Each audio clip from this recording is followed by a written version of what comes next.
wanted to sort of give some hints on how that how to supercharge that stage 3 entrepreneurship level. It's when you think about McDonald's and why it's so successful, and franchises in general, a lot of successful franchises, it all comes down to the systems and documenting processes, because there are consistent, repeatable things that happen within your business.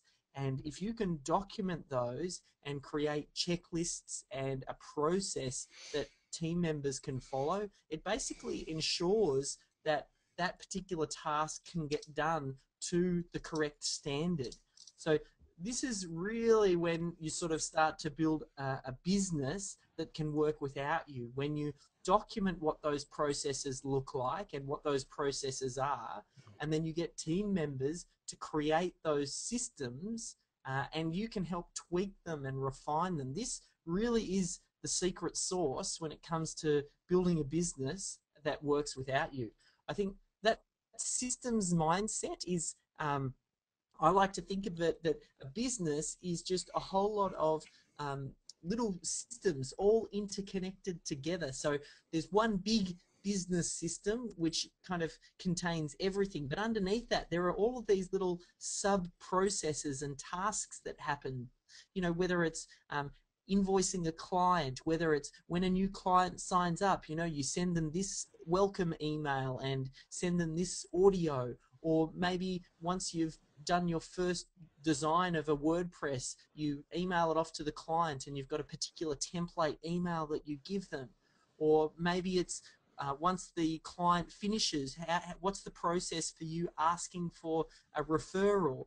You know, is there a way that you do that on the way out, or collect testimonials? It's almost like you've got business and all of these sub processes, and whether or not you have them documented or not is irrelevant. The fact is, businesses are made up with systems, and if you don't have a documented system, there's a system there. It's probably just a really bad system. Yeah, that's right. So the idea of documenting it, you want to identify the parts in your business, and this goes back to all the way what we talked about near the start of the presentation, is identifying where are these repeatable things that happen in your business.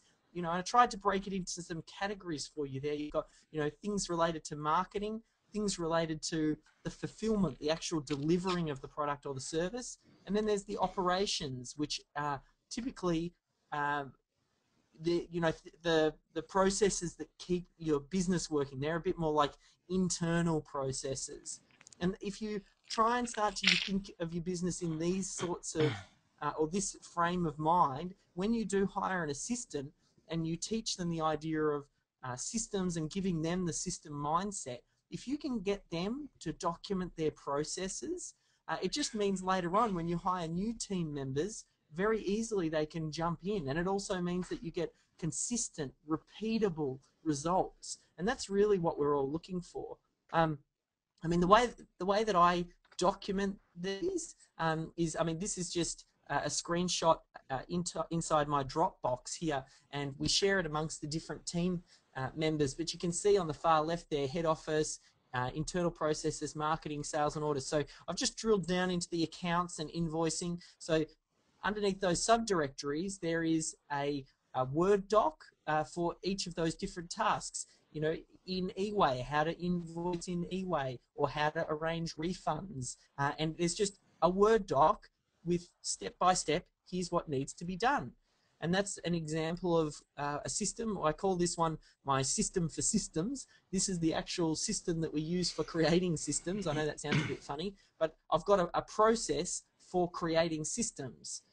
And it's the same structure. There's a title and there's an overview that explains what the system is. Sometimes there's a supporting video that the team member can watch to get an overview. That's usually the process that I do. And then the team member, after they watch the video, oftentimes I'll get them to write out the steps for me. So it's, you know, like a 5-step process. So they might watch the video the first time, but next time they just follow the steps because they understand it.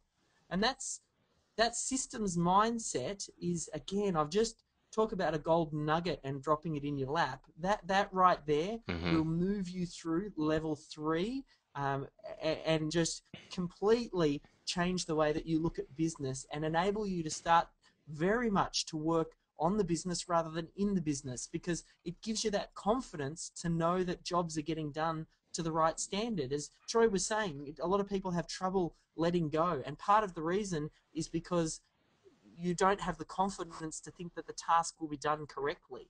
So that's just another idea. Now, I've given you so many different ideas, and it's a matter of thinking about where are you now, and which stage in the 4 stages of entrepreneurship are you, and then you can start to recognize which things are going to help you move through to the next level. So if you're at stage 1, it's just about getting AVA, and just starting to get some of that busy work off. If you're in sort of stage 2, then it's all about making sure that you plug people in to do certain specific tasks on an ongoing basis. If you're in stage 3, then it's about documentation and how do you get the documents in place.